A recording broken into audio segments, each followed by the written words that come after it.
Nicholas was a clever boy, clever enough to see through unfairness, patient enough to wait for the perfect opportunity, and imaginative enough to discover a world that others overlooked. Hello to another short story. Today I have one of Saki's, Hector Hugh Munro's finest and most enduring works for you. In the lumber room, we are invited to witness a battle of wits between childhood curiosity and rigid adult authority. What begins as an ordinary domestic dispute over a frog soon becomes a wonderfully mischievous tale full of quiet humor, sharp observation, and unexpected delights. The Lumber Room was first published in 1914 in the final years of the Edwardian era, and it contains all the hallmarks of Saki's mastery of the short story: elegant prose, biting satire, perfectly crafted characters, and a wickedly clever twist ending. This is The Lumber Room by Saki.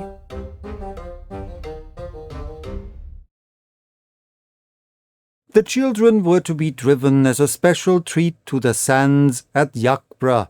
Nicholas was not to be of the party. He was in disgrace. Only that morning he had refused to eat his wholesome bread and milk on the seemingly frivolous ground that there was a frog in it. Older and wiser and better people had told him that there could not possibly be a frog in his bread and milk, and that he was not to talk nonsense. He continued, nevertheless, to talk what seemed the veriest nonsense, and described with much detail the coloration and markings of the alleged frog. The dramatic part of the incident was that there really was a frog in Nicholas's basin of bread and milk. He had put it in there himself, so he felt entitled to know something about it. The sin of taking a frog from the garden and putting it into a bowl of wholesome bread and milk was enlarged on at great length, but the fact that stood out clearest in the whole affair, as it presented itself to the mind of Nicholas, was that the older, wiser, and better people had been proved to be profoundly in error in matters about which they had expressed the utmost assurance. "You said there couldn't possibly be a frog in my bread and milk." "There was a frog in my bread and milk," he repeated with the insistence of a skilled tactician who does not intend to shift from favorable ground. So his boy cousin and girl cousin and his quite uninteresting younger brother were to be taken to Yakbra Sands that afternoon, and he was to stay at home.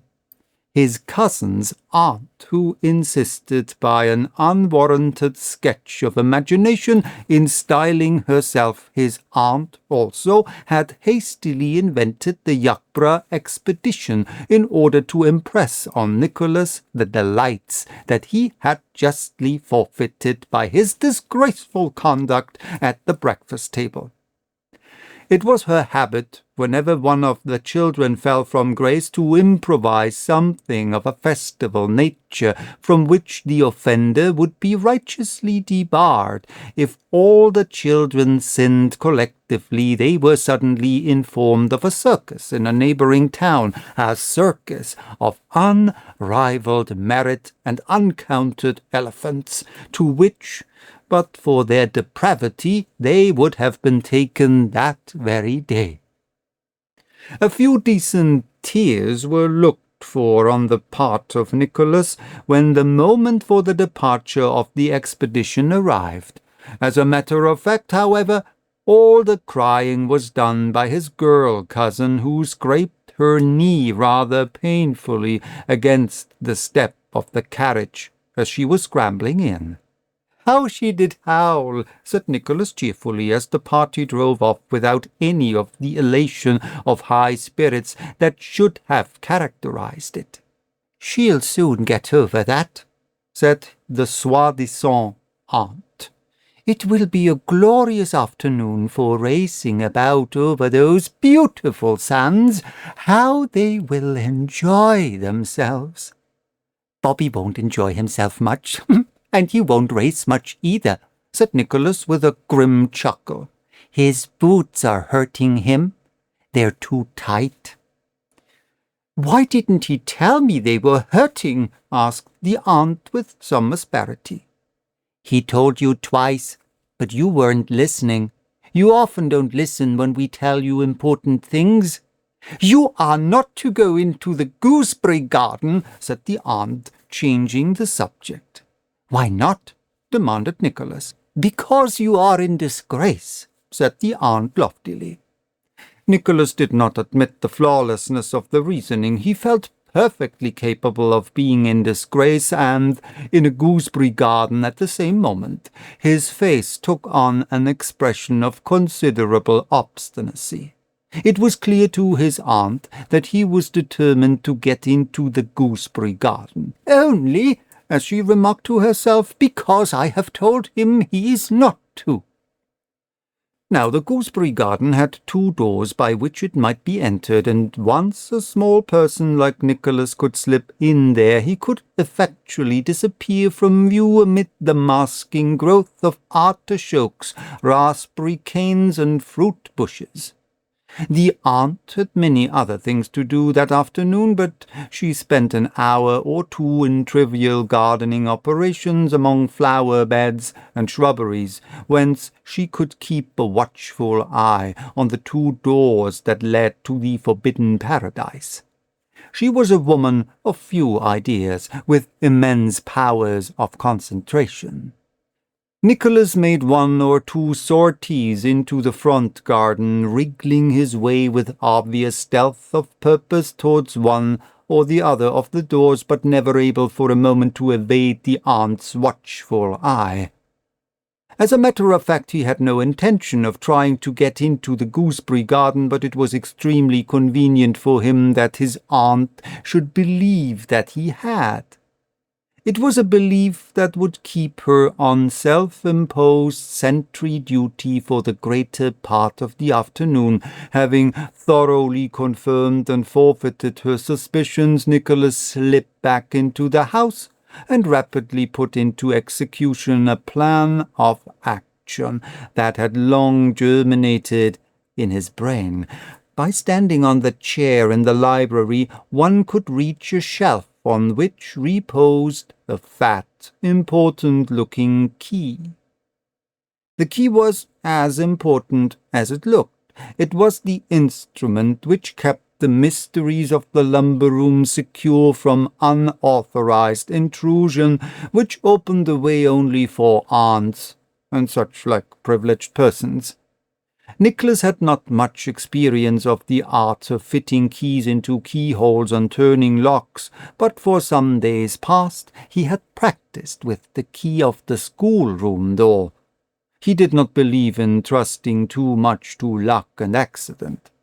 The key turned stiffly in the lock, but it turned. The door opened, and Nicholas was in an unknown land, compared with which the gooseberry garden was a stale delight, a mere material pleasure. Often and often Nicholas had pictured to himself what the lumber room might be like, that region that was so carefully sealed from youthful eyes, and concerning which no questions were ever answered. It came up to his expectations. In the first place, it was large and dimly lit, 1 high window opening on to the forbidden garden being its only source of illumination. On the second place, it was a storehouse of unimagined treasures. The aunt, by assertion, was one of those people who think that things spoil by use and consign them to dust and damp by way of preserving them.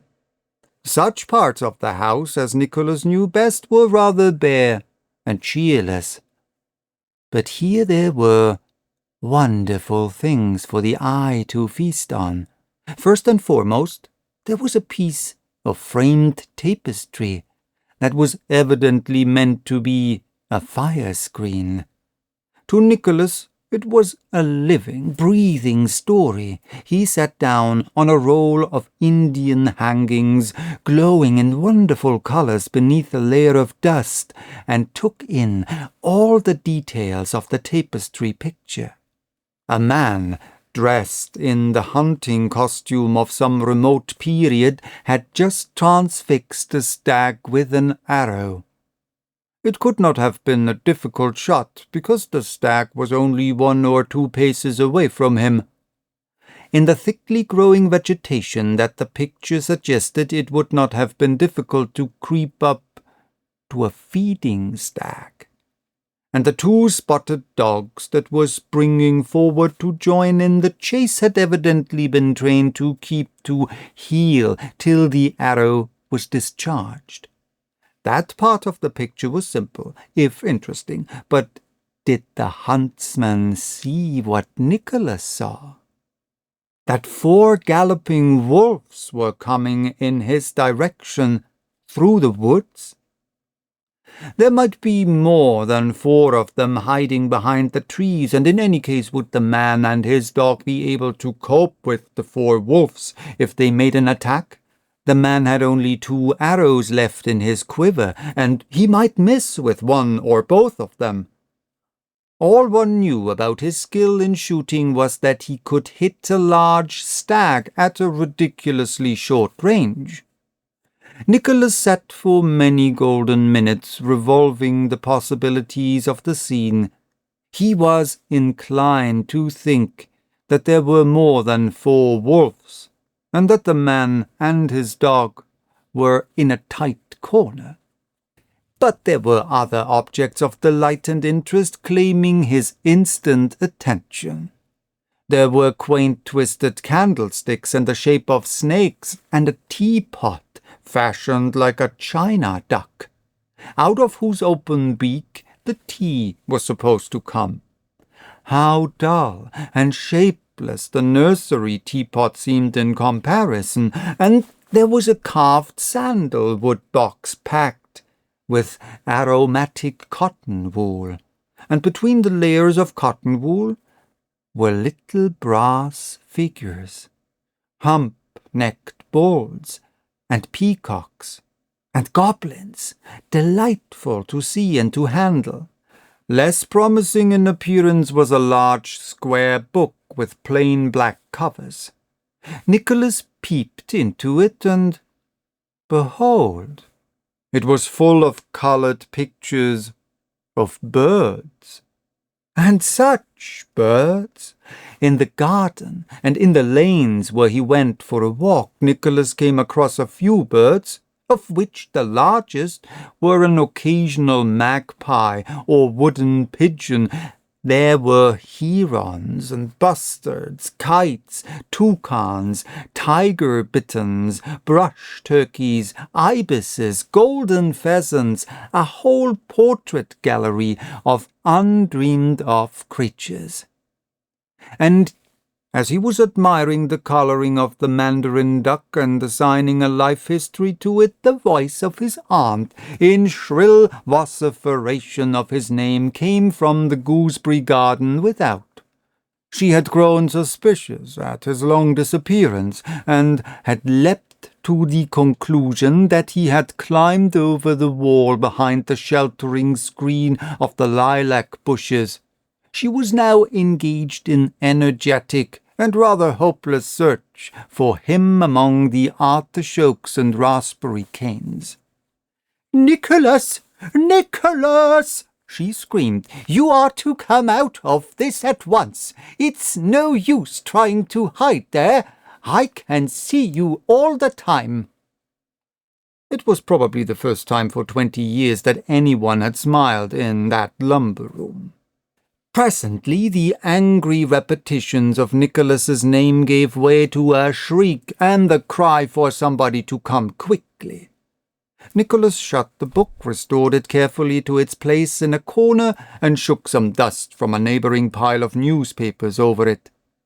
Then he crept from the room, locked the door, and replaced the key exactly where he had found it. His aunt was still calling his name when he sauntered into the front garden. "Who's calling?" he asked. "Me," came the answer from the other side of the wall. "Didn't you hear me? I've been looking for you in the gooseberry garden, and I've slipped into the rainwater tank. Luckily, there's no water in it, but the sides are slippery and I can't get out. Fetch the little ladder from under the cherry tree." "I was told I wasn't to go into the gooseberry garden," said Nicholas promptly. "I told you not to, and now I tell you that you may," came the voice from the rainwater tank rather impatiently. "Your voice doesn't sound like Aunt's," objected Nicholas. "You may be the evil one, tempting me to be disobedient. Aunt often tells me that the evil one tempts me, and that I always yield. This time I am not going to yield." "Don't talk nonsense," said the prisoner in the tank. "Go and fetch the ladder." "Will there be strawberry jam for tea?" asked Nicholas innocently. "Certainly there will be," said the aunt, privately resolving that Nicholas should have none of it. "Now I know that you're the evil one and not Aunt," shouted Nicholas gleefully. "When we asked Aunt for strawberry jam yesterday, she said there wasn't any. I know there are 4 jars of it in the store cupboard because I looked, and of course you know it's there, but she doesn't because she said there wasn't any. Oh, devil, you have sold yourself." There was an unusual sense of luxury in being able to talk to an aunt as though one was talking to the evil one. But Nicholas knew with childish discernment that such luxuries were not to be overindulged in. He walked noisily away, and it was a kitchen maid in search of parsley who eventually rescued the aunt from the rainwater tank. Tea that evening was partaken of in a fearsome silence. The tide had been at its highest when the children had arrived at Yuckborough Cove, so there had been no sands to play on, a circumstance that the aunt had overlooked in the haste of organizing her punitive expedition. The tightness of Bobby's boots had had disastrous effect on his temper the whole of the afternoon, and altogether the children could not have been said to have enjoyed themselves. The aunt maintained the frozen muteness of one who has suffered undignified and unmerited detention in a rainwater tank for 35 minutes. As for Nicholas, he too was silent in the absorption of one who has much to think about. It was just possible, he considered, that the huntsman would escape with his hounds, while the wolves feasted on the stricken stag.